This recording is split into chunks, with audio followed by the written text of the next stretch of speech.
HSC and SSC Master State Board exam. No relaxations from this year. A student arriving late will be not to be allowed inside exam center. यानी कि अगर बच्चे exam centres में या examination hall में late पहुँचते हैं या पहुँच जाते हैं तो उनको अलाउ नहीं किया जाएगा एग्ज़ाम देने के लिए। ऐसा क्यों स्टेटमेंट आया हुआ है, इसके पीछे रीज़न क्या है? क्या बच्चे लेट नहीं हो सकते? क्या ट्रैफिक नहीं हो सकती? क्या ट्रांसपोर्टेशन जो है वो प्रॉपर है अपने इंडिया में या स्टेट में? तो इसके बारे में हम डिस्कस करेंगे। लेकिन ये स्टेटमेंट क्यों दिया गया, क्योंकि इसके पीछे बहुत बड़ा रीज़न है और इसको पूरा कंट्रोल और मॉडरेट कर रहे हैं शरद गोस्वामी। देखिए, अब ये शरद गोस्वामी कौन है, जो कि लास्ट एग्ज़ाम्स में यानी कि जो कोविड का लास्ट सीज़न था, देखिए उसमें ये बहुत ज़्यादा एक्टिव दिखाई दिए। तो इसके बारे में हम डिस्कस करने वाले हैं। मैं आपको बता दूं कि इस वीडियो में हम 3 पॉइंट को ज़्यादा कंसिडर करेंगे। फर्स्ट जो पॉइंट है वो है आपका नो लेट एंट्री अलाउ। देखिए, आप अगर एग्ज़ाम सेंटर में लेट आते हैं तो उसको हम कंसिडर ही नहीं करेंगे, आपको एग्ज़ाम देने नहीं देंगे, ठीक है। एंड जो सेकंड पॉइंट है क्लास, वो है आपका कॉपी या चीटिंग केसेस। बच्चे एग्जामिनेशन सेंटर में आके कॉपी करते हैं, चीटिंग करते हैं, इस पर बहुत ही अच्छी तरीके से नज़र रखी जाएगी। कोई भी बच्चा अगर चीटिंग या कॉपी करते हुए पकड़ा गया तो उस पर एक्शन तो बनेगा ही, लेकिन कोशिश यहाँ तक की जा रही है कि उनको कॉपी करने का मौका ही ना दिया जाए, ठीक है। एंड जो थर्ड वन है वो है आपका मेंटल हेल्थ। बेसिकली बच्चे एग्ज़ाम के टाइम पे बहुत ज़्यादा डिप्रेस हो जाते हैं, ठीक है। पेपर कभी कभी अच्छा नहीं जाता तो तुरंत तो वो सुसाइड कर लेते हैं। तो ये सब जो चीज़ें हैं इस पर बहुत ही अच्छी तरीके से नज़र रखी जाएगी। इसके लिए काउंसलर भी बुलाया गया है। देखिए, इसके बारे में हम डीप में डिस्कस करेंगे वीडियो के आगे। तो जो अपना फर्स्ट जो पॉइंट है उस पर हम पहले नज़र डालते हैं, फोकस करते हैं कि नो लेट जो आपका एंट्री है उस पर हम डिस्कस करेंगे। तो यहाँ पे आप देख सकते हो कि शरद गोस्वामी ने स्टेटमेंट दिया हुआ है। ये शरद गोस्वामी है कौन? ये बेसिकली चेयरमैन है Maharashtra state board of secondary and higher secondary educations के। देखिए, इन्होंने क्लियरली इंडियन एक्सप्रेस जो आपका न्यूज़पेपर्स है उनसे सीधा बात किया है, ठीक है। उन्होंने पूरा प्लान के बारे में इन पे बात किया हुआ है। उन्होंने बताया हुआ है कि जो इस बार का एग्ज़ाम होगा ईयर 2022 एंड 2023 एकेडमिक ईयर जो है, ठीक है, इसमें कोई भी चीटिंग और लेट जो बच्चे आते हैं उसको अलाउ नहीं किया जाएगा और पेपर को बहुत ही स्मूथली हम कंडक्ट करने वाले हैं, ठीक है। इसके लिए उन्होंने बहुत सारे रूल्स बनाए हैं और कुछ रूल्स को वो इम्प्लीमेंट भी करने वाले हैं, ठीक है। तो आप जैसे एग्ज़ाम्स के पहले आपको पता चल जाएगा कि कौन कौन से रूल्स है, लेकिन मैं आपको इस वीडियो में आपको बता दूंगा, ठीक है। रूल कौन कौन से आपको क्या फॉलो करने हैं, किस तरीके से फॉलो करने हैं, और जो आपके एग्जामिनेशन सेंटर वो कौन कौन से रूल फॉलो करने वाले, ये सब हम इस वीडियो में देखने वाले हैं। तो जैसे कि लास्ट ईयर कोविड का जो लास्ट सेशन था, देखिए वहाँ पे आपने देखा कि कुछ बच्चे लेट पहुँच रहे थे एग्जामिनेशन हॉल में, ठीक है। तो इससे क्या होता है कि अलाउ किया जाता है, चलो ठीक है आने दो बच्चों को, ठीक है। या कहीं पे कॉपी केसेस हो रहा तो वो पेपर को कैंसिल कर दिया जाता है और पेपर को पोस्टपोन कर दिया जाता है, जैसे कि आपने लास्ट एग्जामिनेशन हॉल में देखा होगा या एग्ज़ाम में देखा होगा। तो ये सब अब इग्नोर किया जाएगा। आप लेट नहीं आ सकते हो, पेपर कैंसिलेशन नहीं होगा। पेपर कैंसिलेशन क्यों होता था? क्योंकि पेपर लीक होता था, ठीक है, या चीटिंग होती थी। इसके वजह से पेपर एक्सटेंड कर दिया जाता था या कैंसिल कर दिया जाता था। अब ये सब पे पूरी नज़र रखी जाएगी और ये सब जो इवेंट होते हैं ये इवेंट को कंडक्ट करने ही नहीं दिया जाएगा, ठीक है। हर एक तरफ से इन्होंने पूरा प्लान बना लिया हुआ है, आप सिर्फ इसको इम्प्लीमेंट करना है। जैसे ही आपके एग्ज़ाम चालू होंगे आपको पूरा इम्प्लीमेंटेशन दिखाई दिया जाएगा। और साथ ही साथ यहाँ पे बता दिए कि जो न्यू सेंटर्स आ रहे हैं अभी, ठीक है, अभी बहुत सारे न्यू सेंटर्स को इन्वेंट किया जा रहा है, लेकिन जो न्यू सेंटर है वहाँ पे सीसीटीवी भी अलाउ किया दिया गया है। जो पहले से है उसमें कोई सीसीटीवी नहीं है, लेकिन जो न्यू है उसमें कंपलसरी सीसीटीवी अलाउ किया हुआ है कि होना ही चाहिए, ठीक है।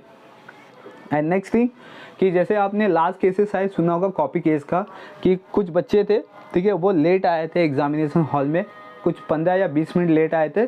तो उन्होंने मोबाइल लेके, और मोबाइल के अंदर उनका पूरा पेपर था, जो भी बोर्ड में पेपर्स आ रहे थे, ठीक है, उनका पूरा एक पेपर उनके मोबाइल में था, पिक था उनका, और उनके बेसिस पे वो पूरा पेपर लिख रहे थे।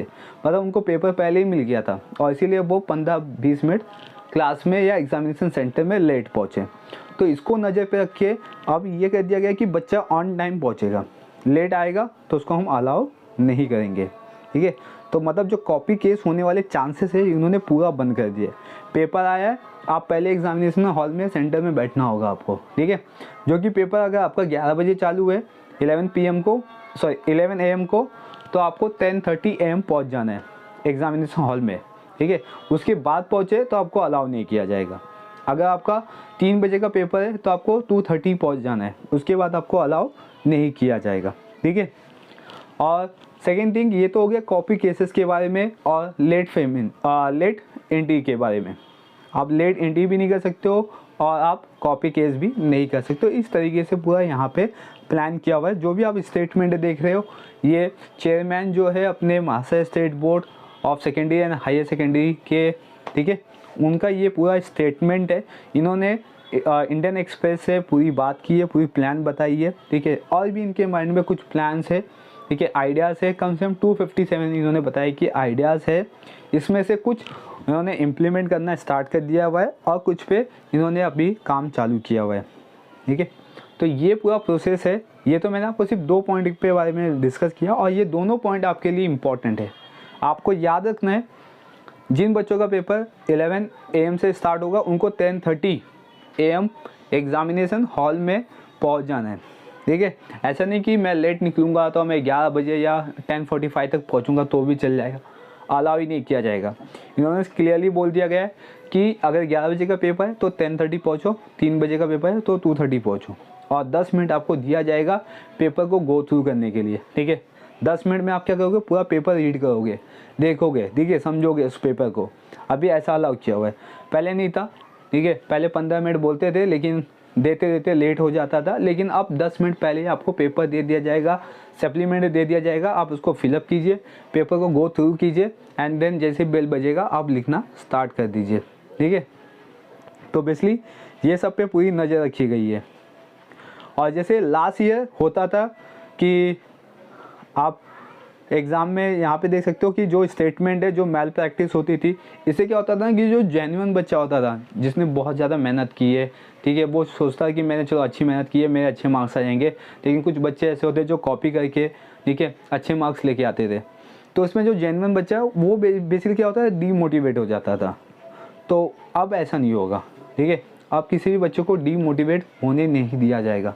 अगर आपको याद है, आपको आता है आंसर तो आप लिख पाओगे, अगर नहीं आता है तो आपको कोई भी ऐसा मोमेंट नहीं दिया जाएगा कि आप कॉपी कर सको, क्योंकि लास्ट ईयर से यहाँ पे बहुत कुछ सीखा गया है, ठीक है।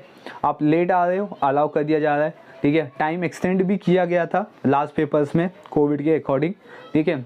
और कॉपी केसेस भी बहुत हुए थे, ठीक है। तो ये सब चीज़ को ध्यान में रखिए। 257 या 237 आइडियाज़ है, ठीक है। तो उसमें से कुछ इम्प्लीमेंट है, कुछ प्रोसेस में है। तो आप लोग अभी से अपने एग्ज़ाम्स की तैयारी स्टार्ट कर दीजिए। पेपर इजी होगा या हार्ड होगा अभी तक किसी के बारे में कुछ पता नहीं है, ठीक है, क्योंकि इस बार पूरा एकेडमिक ईयर यहाँ पे आपने यूज़ किया हुआ है। और यहाँ पे उन्होंने स्टेटमेंट भी दिया हुआ है कि लास्ट ईयर पेंडेमिक सिचुएशन होने की वजह से बच्चे एकेडमिक ईयर कंप्लीट नहीं कर पाए थे। लास्ट के जो पेपर के 2 महीना पहले उन्होंने कॉलेज जाना स्टार्ट किया था, ठीक है। लेकिन इस बार पूरा एकेडमिक ईयर आपने कंप्लीट किया हुआ है फिज़िकली जाके। तो अब जो पेपर्स होंगे वो मे बी कैसे होते हैं वो देखते हैं, ठीक है। ईजी होंगे या मॉडरेट लेवल पे होंगे या हार्ड लेवल पे होंगे, ये किसी को कुछ नहीं पता। लेकिन पेपर जैसे भी आएंगे आपको प्रिपेयर्ड रहना है, ठीक है। कोई भी चांसेस नहीं देना है, ठीक है, फेल होने के या कॉपी करने के, ठीक है। आप रेडी हो जाइए, अभी से तैयारी कीजिए। अभी भी आपके पास 21 डेज़ है, आप आराम से पेपर की तैयारी कीजिए। एंड नेक्स्ट थिंग, यहाँ पे उन्होंने जो मेंटल हेल्थ का प्रॉब्लम होता है, बच्चे लोग को सुसाइड कर लेते हैं, ठीक है, या डिप्रेस में आ जाते हैं, तो उनके लिए उन्होंने एक काउंसलर बुलाया हुआ है, ठीक है। काउंसलर की पूरी टीम है। कोई बच्चा अगर ऐसा फाइंड आउट किया जाता है कि वो डिप्रेस में हो रहा है, सुसाइड की तरफ जा रहा है, तो उनको काउंसलिंग किया जाएगा, उनको समझाया जाएगा, ठीक है। यहाँ पे हेल्पलाइन सर्विसेज भी चालू कर दी जाएगी एग्ज़ाम के टाइम से पहले, ठीक है। ये सब आपको अपडेट हो जाएगा जब ये पूरा सब कुछ फैसिलिटी आ जाएगी, तो उसके बारे में मैं आपको अपडेट करूँगा, ठीक है। और ये फैसिलिटी के बारे में कैसे आपको फॉलोअप करना है, बस इतना जो आपके लिए इंपॉर्टेंट था वो मैंने इस वीडियो में आपके लिए बता दिया हुआ है। तो बने रहिए वीडियो पे, चैनल को सब्सक्राइब कर लीजिए, बेल आइकन प्रेस कर लीजिए ताकि आपको अपडेट मिलता रहेगा। चलिए अब हम मिलेंगे नेक्स्ट वीडियो में। Thank you for watching.